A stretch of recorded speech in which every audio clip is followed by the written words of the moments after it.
Hello and welcome to Storytime with Auntie Vina. Today we are reading the Julian stories by Anne Cameron. Yes, we are nearly finished. We've got 2 stories to go. So that's today and one more. Today's story is called My Very Strange Teeth. So, have you got a drink? Have you got your snacks? Then let's go. My Very Strange Teeth. My mother and Hughie were listening. My father and I were talking.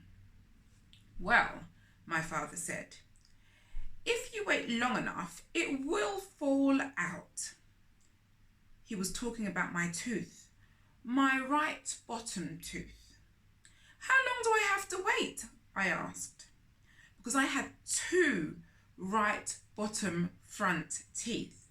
One firm little one, pushing in, and one wiggly old one. I can't say, my father said. Maybe a month, maybe 2 months, maybe a little more or less. I don't want to wait, I said. I want 1 tooth there, and I don't want to wait 2 months. All right, said my father. I'll take care of it. He jumped out of his chair and ran out of the door to the garage. He was back in a minute, carrying something, a pair of pliers. Your tooth is a little loose already, my father said. So I'll just put the pliers in your mouth and for a second twist and the tooth will come out.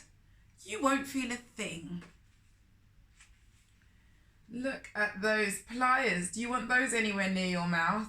I'm not sure.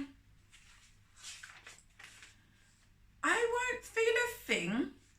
I looked at the pliers, huge black-handled pliers with a long pointed tip. I thought I would feel a thing. I thought it would hurt.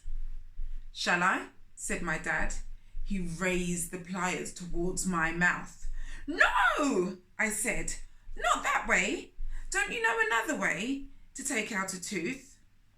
Well, he answered, when I was a boy, the main way was with a pair of pliers, but there was another way. Just you wait. He jumped up again and ran to the cupboard. When he came back, he had a spool of black thread. Thread didn't look as painful as pliers. This is a simple way, my father said. Just let me tie this thread around your old tooth. All right, I said. Very carefully, my father tied the end of the thread around my old tooth. That didn't hurt. Now, my father said, stand here by the door.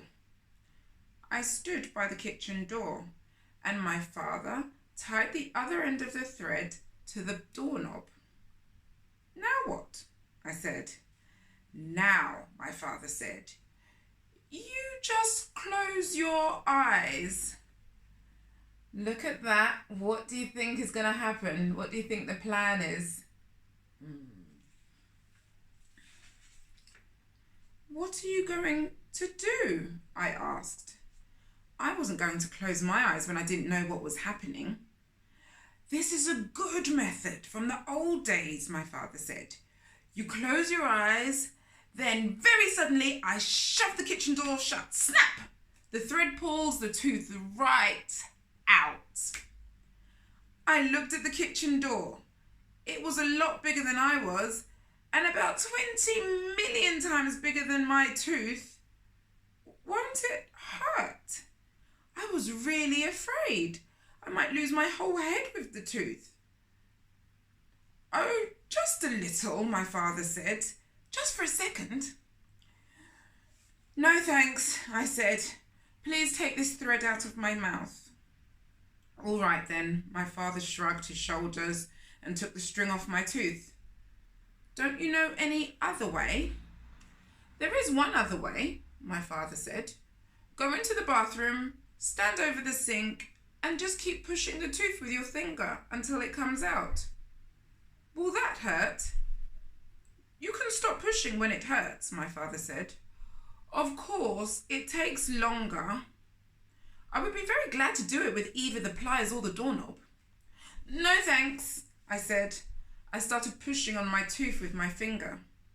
Why can't I push it out here? I asked. Why do I have to do it over the sink? When you get the tooth out, my father said, it'll bleed. That's why you take the tooth out over the sink, so you have cold water to rinse your mouth and stop the bleeding.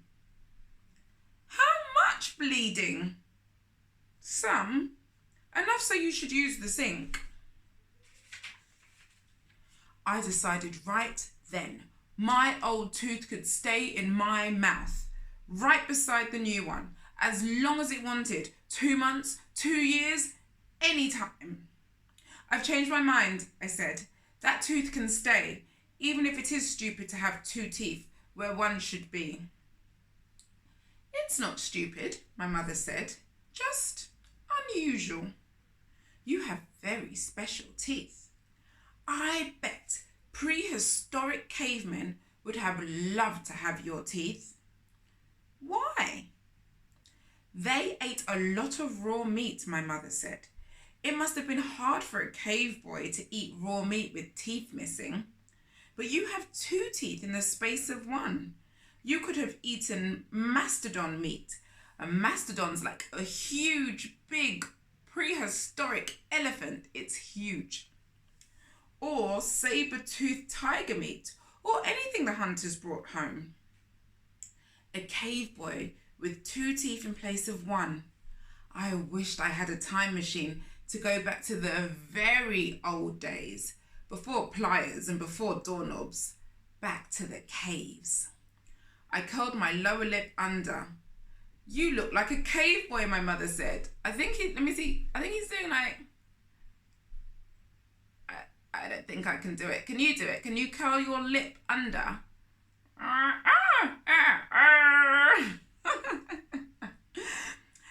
You look like a cave boy, my mother said. You should show the kids at school your teeth, Huey said. Maybe I will, I said. I went to my room and made a sign for myself. It read, See Cave Boy Teeth, 10 pence. I wore the sign at break the next day. My friends came round. What does that mean? They asked. I grunted and held up 10 pence. I couldn't explain if I talked. They'd see my teeth for free. After a while, one girl gave me 10 pence and I showed her my special cave boy teeth. Some of the other kids had missing teeth, but nobody had 2 teeth in one space like mine. I ran all the way home after school to tell my mother what had happened. I said, tomorrow I'll show more kids. I picked up an apple that lay on the kitchen table and took a big bite. Ow! I said, because I could feel my old tooth twist in my mouth. In a minute, without too much blood, it was lying on my hand. Oh! I said again. Not because it hurt, but because right then was the end of my special mastodon-eating, double-biting cave boy teeth. The apple made his tooth come out. Look at that. That's him getting 10 pence for showing his caveman teeth, and there's that tooth right there next to the apple. That was clever though. He's got a very business mind, hasn't he? Thinking quickly to charge people to see his special teeth. That was a good story. How are your teeth? Have you got little baby ones waiting to grow out, or have you got new big ones pushing their way into the new world? Well, whatever teeth you have, I'm sure they're beautiful. So thank you very much for listening. And we have one more Julian story, so we'll look out for that one. If you would like to stay connected, or if you would like to follow, please subscribe and please check the description box below and you'll see all the different ways you can connect with Auntie Vina. So until next time, see you later from Storytime with Auntie Vina. Bye.